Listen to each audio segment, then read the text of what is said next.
Di Jakarta kami mempunyai 130 titik, ya, antara lain di depan Kemendikbud, di depan patung Selamat Datang dan lain-lain itu. Di situ kami menayangkan film-film yang akan tayang, film-film Indonesia khususnya yang akan tayang di bioskop. Jadi dalam 4 menit itu akan ditayangkan teaser, bukan trailer tapi teaser ya. Teaser itu lebih sedikit durasinya daripada trailer. Kalau trailer itu panjangnya kurang lebih 2 menit, kalau teaser itu 1 menit atau kurang dari 1 menit. Nah, contoh, kemarin ini sudah berlangsung selama 2 minggu ya kemarin. 2 minggu ditayangkan film-film yang akan tayang di bioskop. Di situ ditulis mulai Kamis, contoh, mulai Kamis tanggal kemarin tanggal 30 ada 3 film Indonesia tayang di bioskop, yaitu Surga di Kaki, Surga di Bawah Langit, Tulah 613, dan satu lagi Teman Tidur.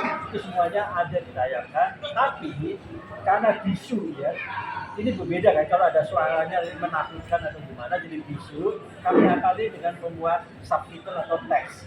Jadi dialog yang diucapkan itu bisa dibaca di subtitlenya. Dan kami juga menghindari adegan yang misalnya mengandung unsur seks atau kekerasan atau yang sangat menakutkan, itu kami hindari. Kami akan identifikasi sehingga dalam subtitle itu tidak ada adegan-adegan yang menakutkan. Ya, itu semuanya udah berjalan. Termasuk pada saat ini kalau kalian perlu tahu, setiap Kamis itu bukan cuma 2 tapi 3 film. Ya, bahkan nanti untuk Lebaran seperti ditulis di sini ada 4 film. Ada 4 film yang memang istimewa sekali ya. Jin and Jun, Kansat, Buya Hakka, dan Semudino. Ya, jadi ada 2 film horor, 1 film biopik drama. Penulisnya ada di sini, Ali Subio, Buya Hakka. Ya. Lalu satu lagi Jin and Jun, ini komedi. Sebetulnya ya, ini film yang sangat istimewa. Mudah-mudahan bisa kalian tayangkan, bisa kalian nonton di bioskop pada tanggal 20 April. Waalaikumsalam warahmatullahi wabarakatuh.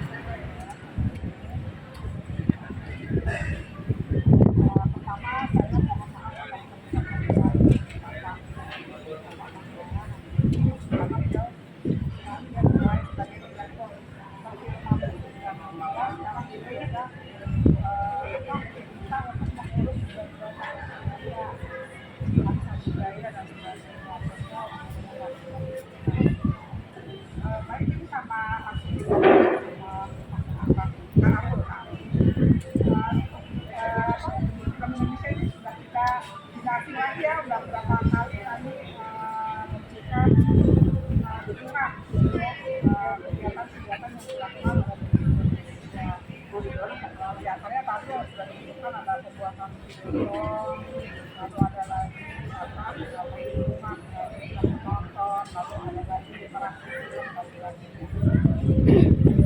direktorat perfilman dan media juga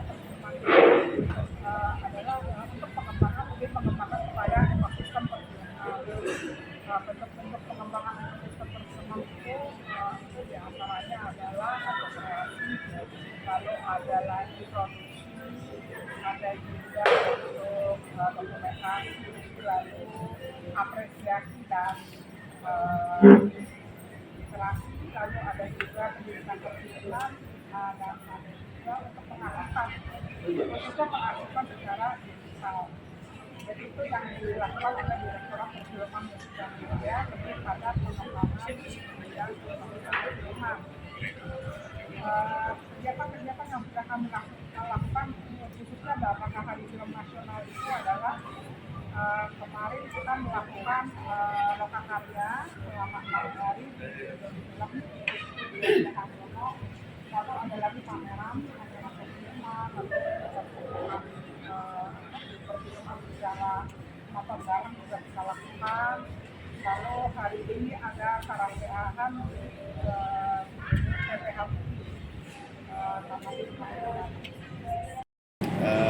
pertama saya mengucapkan terima kasih di film Indonesia, orang-orang yang saya tahu dengan segala kesederhanaannya untuk tetap mempertahankan rasa cintanya sama film Indonesia. Terima kasih karena saya memiliki kesamaan dalam hal kita adalah Bayan.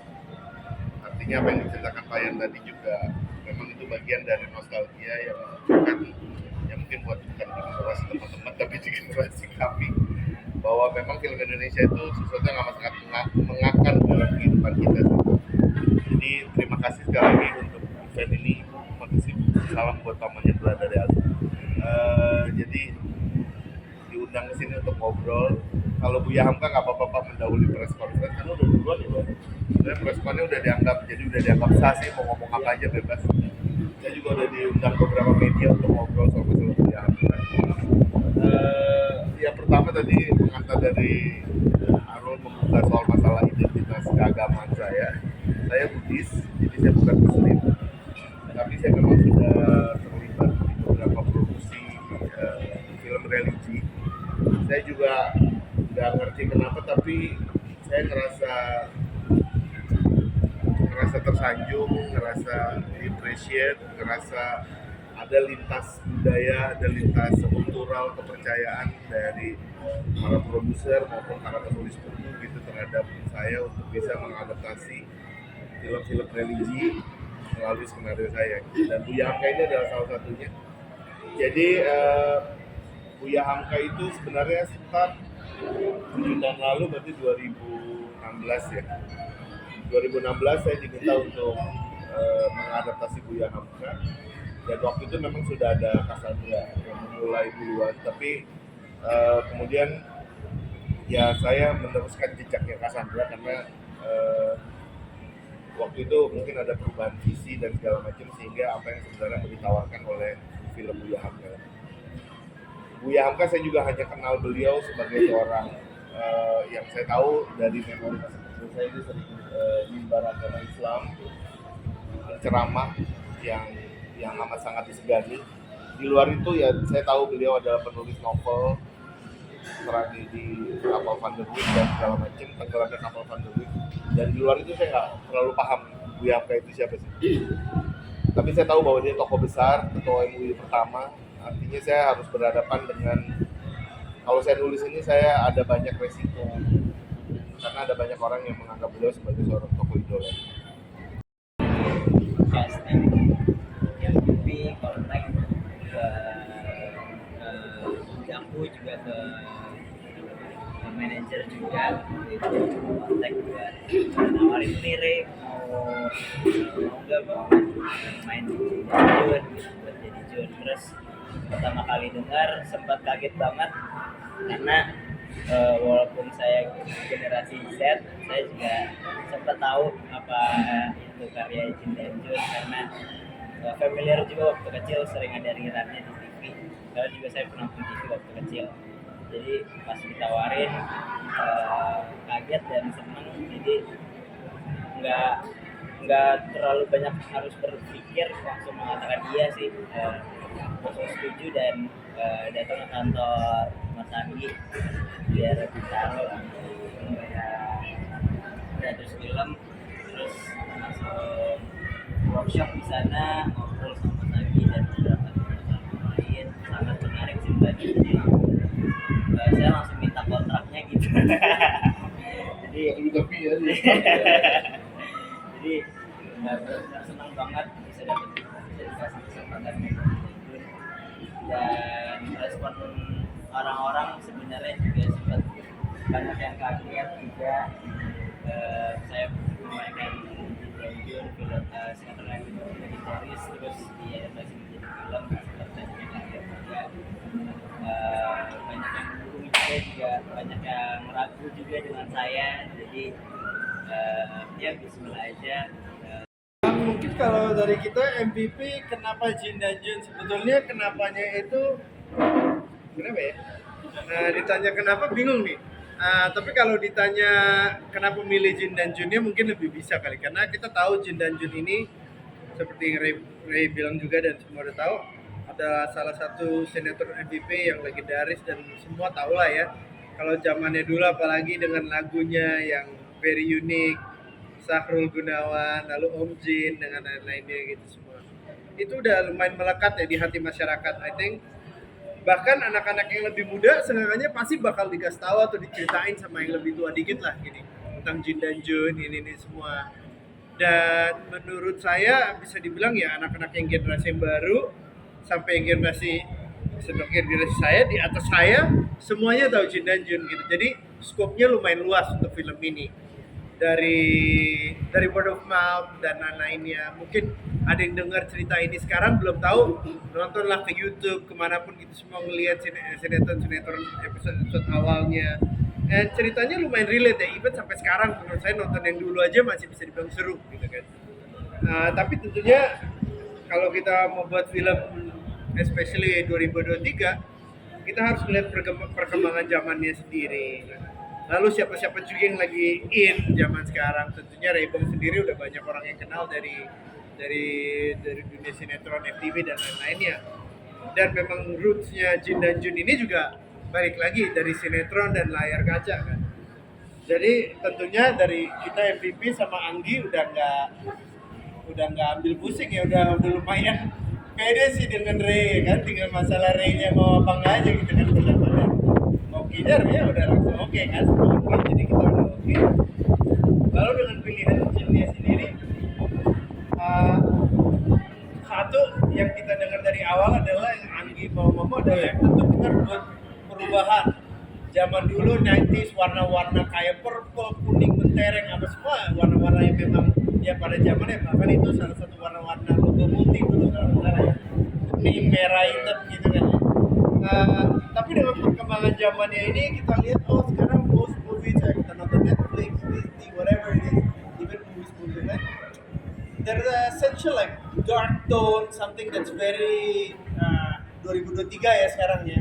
Everything is a little bit more dark gini-gini dan semua. Makanya Anggi juga membuat suatu segi kreatifnya baru lah, dimana dia mau membuat Jin ini juga bukan Jin Timur Tengah tapi Jin Jawa gitu ya. Untuk ngobrol serius malah jadi nggak ngomong, jadi kalau santai mungkin akan lebih cair dan lebih banyak ngobrol. Kalau untuk aku sendiri film Kanjab ini bisa dibilang film horor yang beneran horor sih. Karena kalau dari ya aku lebih ke sisi drama, ada romansnya juga, mungkin kalau yang nonton film kemarin. Kalau di sini aku ada di semuanya, ada di horornya, ada actionnya juga. Jadi yang bikin Kanjab itu menarik menurut aku sih itu ya, karena beda dari film horor aku sebelumnya. Jadi it's a challenge gitu. Banyak yang nanya, ya kenapa kok film horor terus, lain memang tawarannya memang film horor semua. Menurut aku setiap film horor punya ciri khas dan challenge-nya masing-masing. Jadi nggak bisa disamaratain sih, semua film horor itu akan sama semuanya gitu. Semuanya punya esensinya masing-masing gitu. Dan ya menyenangkan sih untuk syuting film horor gitu, karena biasanya kalau syuting film ya walaupun pulang ya pagi ke pagi dan kayaknya kurang sehat gitu. Kalau film horor aku rasa bisa sekalian olahraga karena banyak lari, banyak action gitu. Jadi ya walaupun pulang pagi tapi tetap ada olahraganya lah gitu. Dan film Kanjab ini sebenarnya aku pengennya film Kanjab ini orang nggak ngejudge duluan kalau ini akan bikin mereka takut sholat gitu, karena aku aja yang syuting dan mengalami sendiri banyak kayak Kanjab di belakang aku, walaupun aku tahu itu bukan, walaupun serem ya, aku sih nggak takut ya. Semoga pas nonton sih mereka mendapatkan inti dari Kanjab itu bukan hanya sekedar takut-takutin aja gitu sih. Ada yang menarik sih Yas, karena kamu kan sudah ngerasain di MIOU dengan angkanya Multivision dan sekarang dengan KKD Reds gitu ya, angkanya masih lebih bagus atau di bawahnya? Iya kan, setiap perannya, setiap ceritanya punya harganya masing-masing. Karena terus terang KKD Reds pasti akan merasa tertekan gitu lah.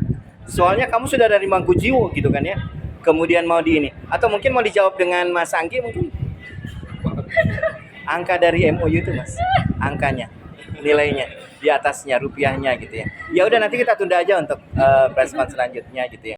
Ya alhamdulillah sih, tahun ini dikasih lagi kesempatan buat nayangin film di Lebaran, dan alhamdulillah dikasih 2 gitu kan. Padahal sebelumnya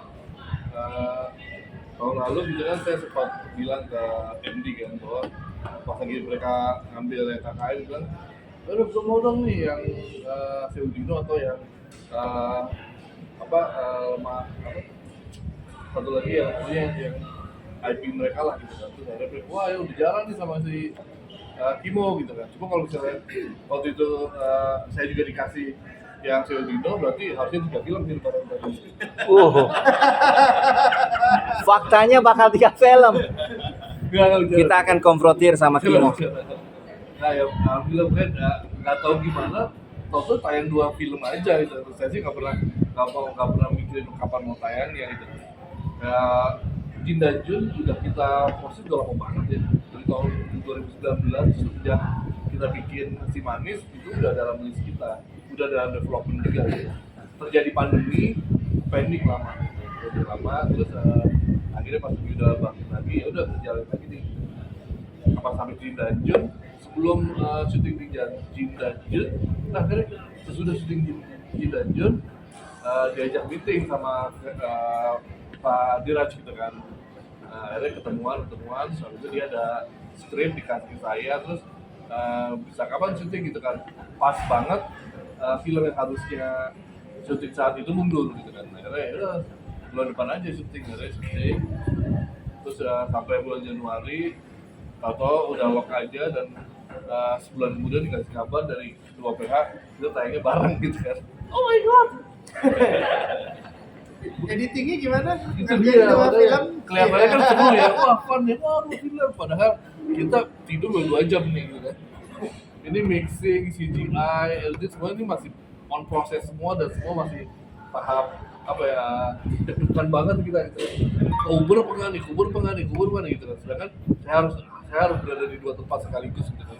Jadi untuk 2 film yang berbeda gitu. Jadi kesana kesini untuk promo juga gitu. Jadi sebuah kerja keras yang ekstra gitu, sebuah kerja kerasnya yang ekstra banget ya. Semoga hasilnya juga baik dan mendapatkan hasil ekstra juga.